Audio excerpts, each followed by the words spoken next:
자, 오늘 우리가 이제 이사야 55장의 말씀을 보는데, 이사야 특별히 이 55장에 보면 하나님의 그런 초청, 초대의 말씀이 있습니다. 학자들은 이 말씀이 이 성경 전체에서 가장 따뜻하고 가장 포근한 하나님의 초대가 아닌가, 그렇게 또 보기도 합니다.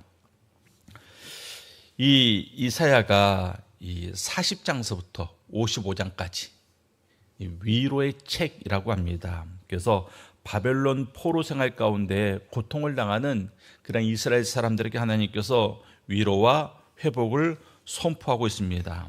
그래서 40장에서 위로하라 위로하라 이렇게 시작하고 이제 55장에서 그 위로하심의 절정을 이루는 그런 내용을 오늘 우리가 지금 보고 있는 것입니다. 1절 말씀 봤더니 오호라 너희 모든 목마른 자들아, 오호라 라고 시작하고 있습니다. 오호라가 뭡니까?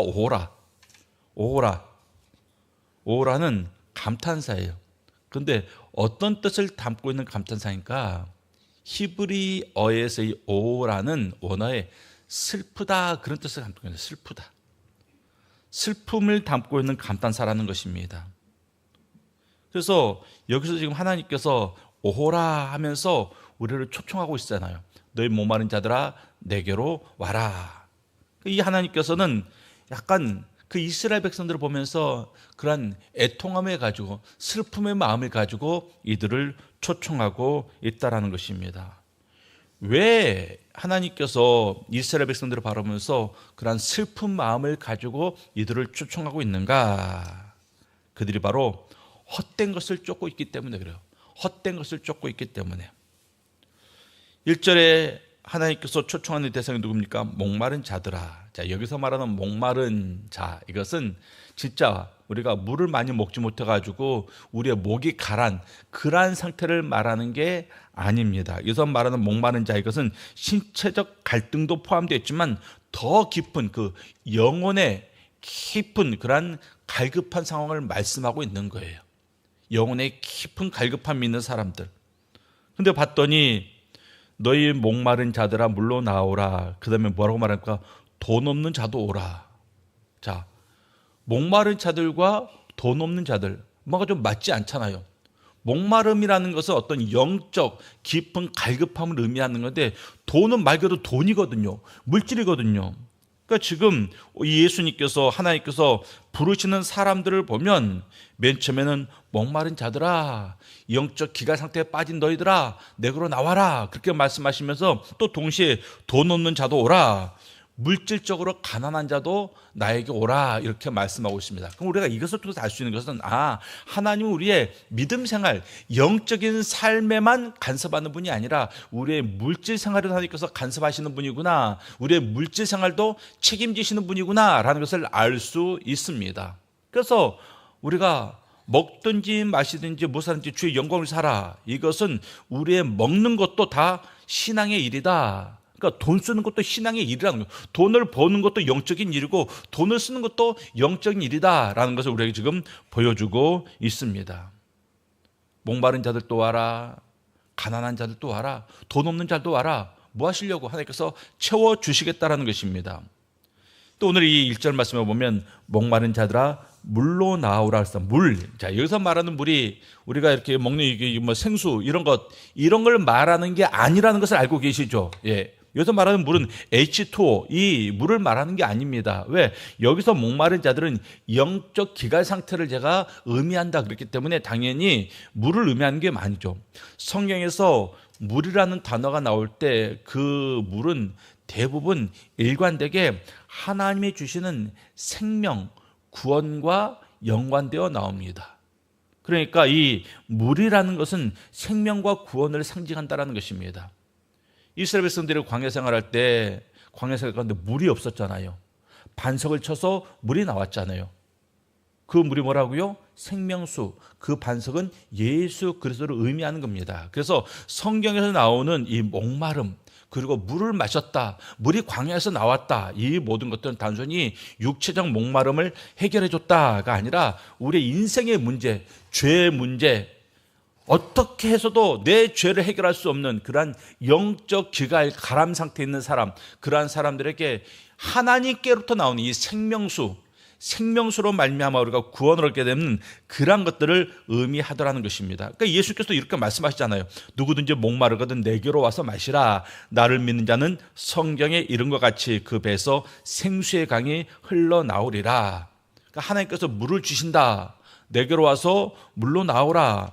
하나님의 구원으로 나와라. 내가 주는 생명 앞으로 나와라. 이것을 의미하고 있는 겁니다. 근데 굉장히 중요한 표현이 1절에 나와요. 자, 1절 말씀 다시 한번 보여주세요.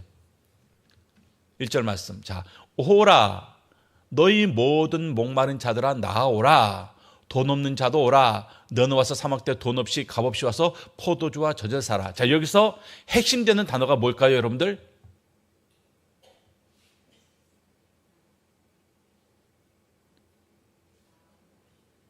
돈 없이, 값 없이. 목마른 자들이 물을 사 먹으러 나오는데 돈 없이, 값 없이 나오라는 것이에요. 2번 강조하고 있죠? 2번 강조하고 있습니다. 이것은 바로 하나님의 그 은혜를 확실하게 우리에게 보여주기 위해서 2번 돈 없이, 값 없이 그렇게 표현을 하고 있는 것입니다. 우리가 얻은 구원, 우리가 얻은 생명은 그냥 얻어지는 게 아니에요. 대가를 지불하고 값을 지불하고 얻는 겁니다. 근데 우리가 지불하는 건 아니에요. 누가 지불합니까? 이미 예수 그리스도가 값을 치르셨고 이미 값을 치르신 것을 우리가 그냥 그것을 우리가 얻게 되는 겁니다. 그러니까 돈 없이 값 없이 너희들은 돈이 없다. 너희들은 값이 없다. 왜? 너희들은 그것을 지불할 능력이 안 되기 때문에 내가 대신 내 아들 예수로 보내서 그 값을 지불할 터이니까 이미 그것은 계산된 거니까 너희들은 그냥 빈손으로 나와서 먹기만 해라. 이것을 우리에게 말씀하고 있습니다. 포도주와 젖을 사라 그랬어요. 포도주는 기쁨과 풍요의 상징입니다. 젖은 생명과 양육의 상징입니다. 그러니까 지금 오늘 본문 말씀은 그저 목마른 사람들이 나와서 공짜로 생수 얻었네 그것을 말하는 게 아니라 바로 이 포도주, 젖 이러한 표현을 통해서 우리에게 말씀해 주는 것은 바로 너희들이 나에게 나와서 그냥 목마름만 해결하는 게 아니라 풍성한 기쁨과 충만한 삶을 나에게 나와서 나로부터 누려라. 그것도 값없이 누려라. 이것을 지금 우리에게 말씀하고 있습니다. 누가복음 15장에서 탕자가 아버지를 떠나잖아요. 아버지를 떠났다가 돈 흥청망청 쓸 때는 좋았죠. 돈이 다 떨어지니까 돈 보고 모였던 친구들도 다 떠나가고 결국 혼자서 이것저것 빌어먹다가 돼지우리에서 돼지가 먹는 쥐염 열매 주워 먹고 살다가 어떤 생각을 하게 됩니까? 내가 아버지께 가야지. 아버지 집에는 얼마나 양식이 많은데 근데 나 그냥 갈 수 없으니까 아버지에게 가서 이렇게 말해야지. 아버지, 내가 하늘과 아버지께 죄를 지었습니다. 저는 죄인입니다. 그러니까 저를 아들이라 일컫지 마시고 그냥 저를 품꾼의 하나로 삼아 주시옵소서. 그 마음을 품고 아버지 집으로 돌아갑니다. 이 아들은 아버지께 돌아가기 위해서는 뭔가 조건이 필요하다고 생각했어요. 그 조건이 무엇입니까? 난 더 이상 아들로 살 수 없어. 나는 아들의 자격이 없어. 그냥 종으로 삼아 달라고 해야지. 이게 그 아들이 아버지께 보일 수 있는 유일한 조건이었습니다. 그 조건을 내세우고 가는데 아버지가 어떻게 했습니까? 그 아들이 멀리 있을 때 그 아들을 알아보고 달려가서 아들을 부둥켜 안고 그냥 입에 입을 맞추면서 아들의 고백이 끝나기도 전에요. 옷 가져와라, 신발 신겨라, 가락지 껴라 하면서 그리고 잔치를 벌이지 않습니까? 아버지는 아들에게 아무것도 요구하지 않았어요. 아무런 조건도 필요 없었습니다. 아버지에게는 아들이 그냥 돌아오는 것, 그것만이 전부였어요. 그런데 자녀들은 그렇게 생각하지 않아요. 뭔가 조건이 있어야지 아버지에게 돌아가지. 내가 어떻게 이 모습 이대로 돌아가? 면목 없지. 그럼 내가 파년참 놈이지. 그래도 아버지께 내가 뭔가는 내가 가지고 가야지. 근데 돈이 없어요. 그러니까 나를 종으로 삼아주세요. 오늘 이 탕자의 이 비유가 지금 이사야 55장 1절에 이 살아있는 예화와 같은 거예요. 값없이 돈 없이 와라. 너희가 내 앞에 올 때는 너희가 목마른 자이고 너희가 돈 없는 자인데 너희가 나에게 올 때는 아무런 조건이 필요 없다. 그냥 빈손으로 그 모습 그대로 나에게 오기만 하면 된다. 이게 바로 하나님께서 우리들을 바라보시면서 원하시는 그런 모습이라는 것입니다. 뭔가를 가져오려고 할 때 그것은 도리어 하나님의 은혜를 훼손하는, 하나님의 은혜를 거부하는 그러한 결과를 가져오게 됩니다. 우리가 이런 것 때문에 하나님 앞에 못 나가는 사람이 있어요. 하나님 앞에 그냥 나가면 되는데, 자녀의 영을 가지고 그냥 나가기만 하면 되는데, 내가 이 모습 이대로 하나님 앞에 나가는 거 면목 없는 일이지, 파렴치한 일이지. 어떻게 이 모습으로 하나님 앞에 나가? 난 아직 준비가 안 됐어. 난 아직 지은 죄가 많아. 내가 좀 더 나아진 다음에 하나님 앞에 나아가야지. 그건 자녀의 영이 아니에요. 그것은 종의 영입니다. 노예 정신이에요. 노예 정신. 아들의 영이 아니라는 것입니다. 하나님께서는 자녀를 부르실 때 아무런 조건을 보지 않습니다. 오늘 말씀도 보십시오. 하나님께서 누굴 부릅니까? 준비된 자를 부르지 않았어요. 값을 치를 준비가 된 사람을 부르지 않았습니다. 그저 목마른 자를 부르시고 있습니다. 그리고 빈손으로 오라 이렇게 말씀하고 있습니다. 이 초대에 누가 응할 수 있습니까? 우리 사랑하는 성도님들, 여러분의 삶 가운데 영적 기갈이 있고 목마름이 있다면 그 목마름 자체가 하나님 앞에 나아갈 수 있는 자격이 된다는 거예요. 여러분들, 주님께서 여러분들을 부르실 때 그 무엇에도 여러분들 거리끼 하지 마시고 그냥 하나님께서 내가 이 모습 이대로 그냥 하나님 앞에 나오기를 원하는구나, 그렇게 여기시고 주님께 나아가길 바랍니다. 그 초대, 목마른 자들아 물로 나오라, 값없이 와라, 이 초대에 기꺼이 응할 수 있는 우리 성도님들이 되시기를 바랍니다. 그러고 나서 2절은 전혀 다른 톤으로 시작합니다. 자, 초대에서 탄식으로 전환됩니다. 2절 말씀, 너희가 어찌하여 양식이 아닌 것을 위하여 은을 달아주며 배부르게 하지 못할 것을 위하여 수고하느냐. 어찌하여. 몰라서 묻는 게 아니죠. 탄식하는 겁니다. 마치 부모가 자녀들이 무엇인가를 잘못했을 때 너 어떻게, 너 왜, 어찌하여 네가 그렇게 행했느냐, 그렇게 말하는 것과 똑같은 뉘앙스로 하나님께서 말씀하고 있는 거예요. 지금 안타까움을 담은 그러한 질문을 우리들이 하고 있어. 너 어찌하여? 왜 그렇습니까? 봤더니 양식이 아닌 것을 위하여 값을 지불했대요. 쌀을 사러 갔다가 쌀이 아닌 그저 그 옆에 있는 뭐죠? 겨만 이만큼 사온 거예요. 쌀값을 다 주고. 또 배부르게 하지 못할 것을 위하여 죽어라 수고했기 때문에 그렇습니다. 양식이 아닌 것을 위하여 은을 달아주며 배부르게 하지 못할 것을 위하여 수고하느냐. 하나님께서 자기 자녀들을 봤더니 뭐하고 있습니까? 맨 땅에 헤딩하고 있습니다. 헛된 것들을 위해서 에너지 소비하고 시간 투자하고 돈을 지불하면서 그렇게 살더라는 것입니다. 그것도 아주 열심히, 너무나도 열심히 그렇게 살고 있더라는 것입니다. 그래서 지금 하나님께서 어찌하여 그렇게 말하고 있는 겁니다. 우리를 바라보면서 너 어찌하여. 전도서 기자는 이 문제를 인류 역사상 가장 철저하게 그리고 경험과 기록한 사람이 이 전도서 기자예요. 자, 솔로몬 보십시오. 솔로몬이 지혜도 구하고 쾌락도 추구하고 큰 사업도 벌였습니다. 왜? 성전 지었잖아요. 성전만 지었습니까? 왕궁도 지었어요. 재물도 쌓고 예술과 음악도 즐겼습니다. 그 모든 것을 다 해보고 솔로몬의 결론이 무엇입니까? 전도서 2장 11절 말씀. 자, 함께 봅니다. 시작. 그 후에 내가 생각해 본즉 내 손으로 한 모든 일과 내가 수고한 모든 것이 다 헛되어 바람을 잡는 것이며 해 아래에서 무익한 것이로다. 자, 왕으로서, 목동으로서 살았던 순간을 말하는 게 아닙니다. 왕으로서 모든 것을 다 해봤어요. 모든 것을 다 가져봤습니다. 모든 사람들에게 존경과 칭송을 다 받아봤습니다. 그러고 나서 내린 결론이 뭐라고요? 헛되고 헛되어 바람을 잡는 것이며 해 아래서 무익한 것이로다. 여러분, 억울하지 않습니까? 평생을 정말 열심히 살았는데, 누구보다도 땀 흘리면서 성실하게 정말 열심히 살았는데 그것이 헛되다, 바람을 잡는 것이다, 양식이 아닌 것을 위해서 수고했다, 이런 말을 들으면 얼마나 억울하겠습니까? 그런데 그런 억울한 인생을 지금 살고 있다라는 것입니다. 그렇게 하나님께서 어찌하여 그렇게 말하고 있는 거예요. 너희가 어찌하여. 우리는 하나님을 위해서 창조되었습니다. 그러니까 우리의 모든 삶의 이유는 하나님께 있는 거예요. 삶의 목적도 하나님께 있는 겁니다.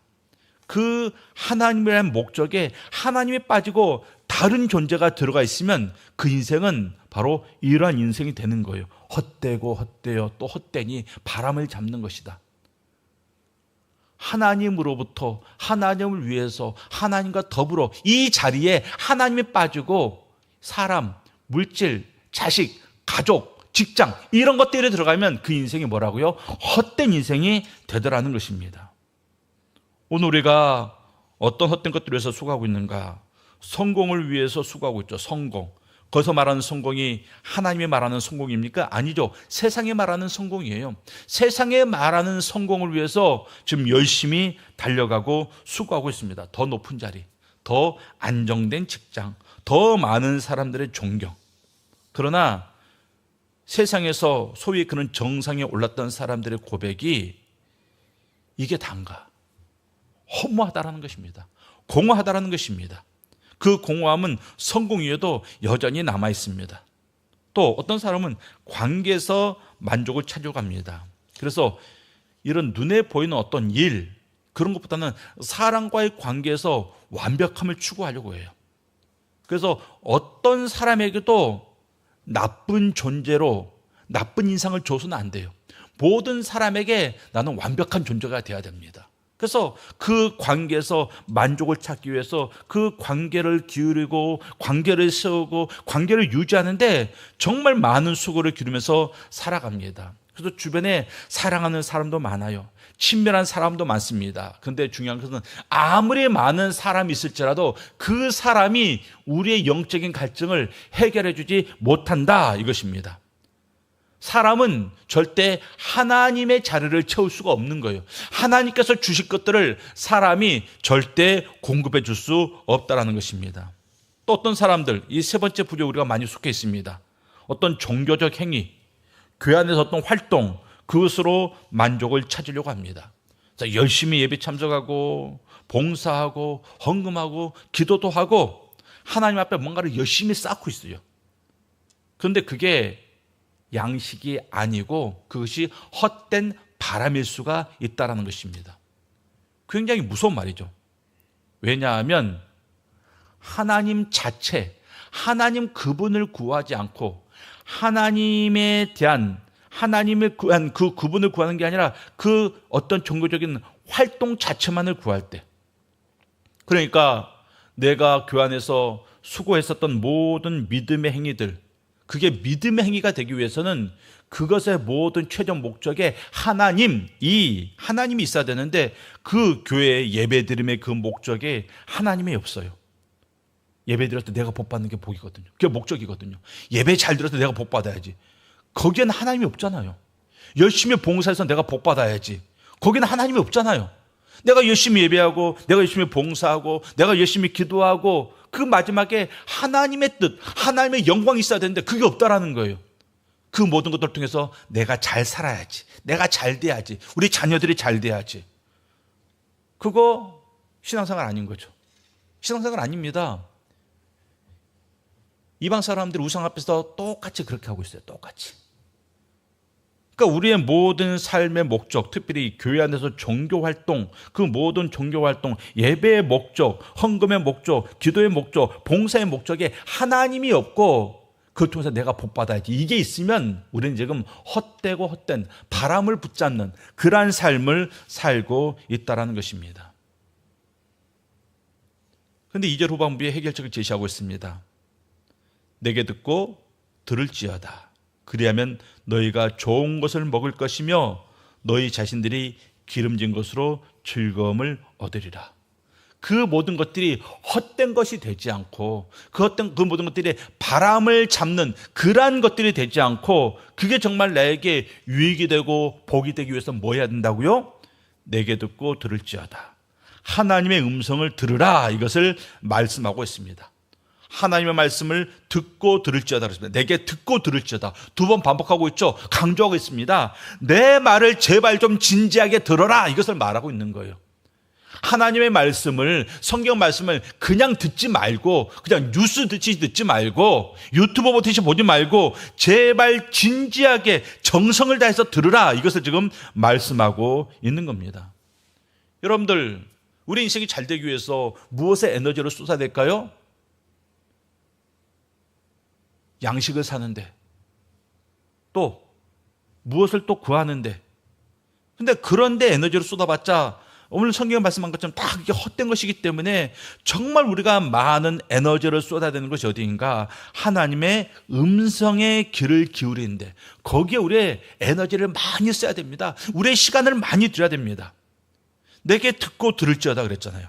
그러면 다른 듣는 것들 제발 좀 내려놓고, 다른 듣는 건 내려놓고 하나님이 나에게 무슨 말씀 하시는가, 왜 하나님은 이때 저 말씀을 나에게 하시는가, 그것을 우리가 염두에 둬야 됩니다.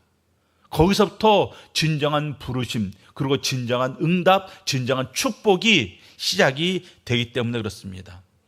하나님께서 지금도 우리를 부르고 있습니다. 그 초대는 오늘 또 유효합니다. 이사야 55장 1절 2절 말씀에 목마른 자들아 나와라, 돈 없는 자들아 나와라. 이 초대가 그냥 그때만 이루어진 게 아니라 오늘날도 여전히 동일하다라는 것입니다. 보십시오. 지금 이 이사야 55장 1절과 2절에서 이 초대의 말씀이 언제 성취되었습니까? 예수님이 오셨을 때 다 성취가 되었습니다. 예수님께서 사마리아 여인과의 대화에서 이렇게 말씀하셨잖아요. 이 물을 마시는 자마다 다시 목마르려니와 내가 주는 물을 마시는 자는 영원히 목마르지 아니하리니 내가 주는 물은 그 속에서 영생하도록 솟아나는 샘물이 되리라. 하나님께서 목마른 자들아 물 앞에 나와라 했을 때 이 물이 그냥 한 모금 마시고 나서 또 며칠 있으면 목마른 그런 물일까요? 아니잖아요. 영원히 목마르지 않는 그 생명수잖아요. 그게 누구를 통해서 우리에게 주어졌다고요? 예수 그리스도를 통해서 내가 주는 물을 마시는 자는 영원히 목마르지 아니하리니 예수님께서 이렇게 하신 말씀입니다.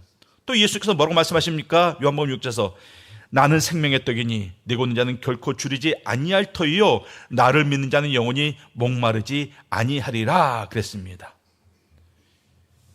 이사야가 우리를 초청하면서 가장 좋은 것을 먹을 것이, 그것이 바로 지금 예수님 안에서 다 성취가 되고 있다는 것입니다. 그러면서 반복적으로 우리에게 초청의 말씀을 하고 있습니다. 요한계시록 22장 17절 말씀, 요한계시록 22장 17절 말씀 우리 함께 있습니다. 시작. 성령과 신부가 말씀하시기를 오라 하시는도다. 듣는 자도 오라 할 것이요 목마른 자도 올 것이요 또 원하는 자는 값없이 생명수를 받으라 하시더라. 계시록은 앞으로 일어날 일에 대한 그러한 말씀 아니겠습니까? 그런데 그 말씀도 동일하게 우리에게 초청하고 있습니다. 오라. 목마른 자도 오고 듣는 자도 오라. 와서 값없이 생명수를 받으라 하시더라. 이 이사야 55장의 초대가 성경의 마지막 페이지까지 계속해서 지금 유지가 되고 있습니다. 우리가 오늘 읽진 않았지만 이 55장 6절 말씀에 이러한 말씀이 있습니다. 55장 6절 말씀에 너희는 여호와를 만날 만할 때 찾으라. 가까이 계실 때 그를 부르라. 지금 1절과 2절에서 우리를 초청했잖아요. 목마른 자들은 나와라. 그런데 언제 나와야 된다고요? 너희는 여호와를 만날 만할 때 찾으라. 가까이 계실 때 그를 부르라. 이 이사야 55장의 초대의 말씀이 지금 주님 다시 오시는 그날까지, 세상 끝날까지 이 초대의 말씀이 유효한데 우리에게는 그것을 응답할 기회가 영원히 주어지지 않았습니다. 왜? 우리는 영원히 사는 존재가 아니기 때문에. 우리가 이 땅을 사는 시간이 정해져 있잖아요. 그래서 우리에게는 응답할 기회가 영원히 주어지지 않았어요. 응답할 기회가 딱 한정되어 있습니다. 여호와를 만날 만할 때, 가까이 계실 때, 그때 우리가 그 초대에 응해야 된다. 이것을 말씀하고 있습니다. 그래서 사도 바울이 고린도후서에서 또 이렇게 말씀하고 있습니다. 보라 지금은 은혜 받을 만한 때요. 보라 지금은 구원의 날이로다. 무슨 말입니까? 하나님의 초청이 계속해서 우리에게 그 초대의 말씀이 들려주고 있는데 우리가 그 초대 말씀에 언제 응해야 된다고요? 지금. 보라 지금은 은혜 받을 만한 때요, 보라 지금은 구원의 날이로다. 지금 그 말씀에, 초대 말씀에 응답해야 된다. 이것을 지금 우리에게 말씀하고 있습니다. 하나님께서 우리를 초청하실 때 그 초청 말씀에 전 아직 준비가 안 됐습니다. 저는 이거 다 하고 나서요. 전 시험에 합격하고 나서요. 저 준비하고 있는 거 다 끝내고 나서요. 그 다음에 제가 그 초대에 응하겠습니까? 아니라. 우리가 응답할 기회가 때가 정해져 있다고요. 그렇기 때문에 언제 해야 된다고요? 바로 지금, 오늘 해야 된다. 이것을 말씀하고 있습니다.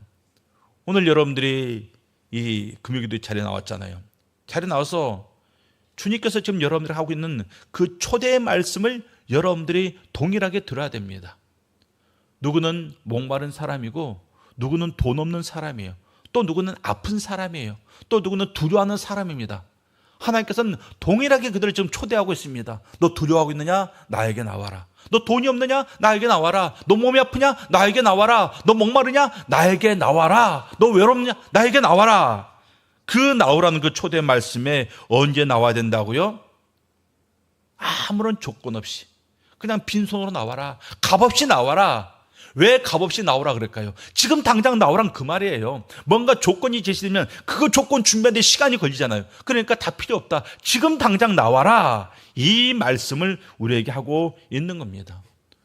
오늘 여러분들이 하나님께서 여러분들을 어떤 초대의 자리에 부르시는지 그 초대의 음성을 들을 수 있기를 바랍니다. 그리고 그 음성 가운데 언제 응답해야 된다고요? 지금 응답해야 됩니다. 그리고 지금 나가야 됩니다. 그냥 값없이 빈손으로 나가서 이미 값을 치루어 놓은, 너무나도 비싼 값을 치루어 놓은 그 고귀한 것들을 이제 여러분들의 것으로 가져서 취하시고 그것들을 누릴 수 있기를 바랍니다.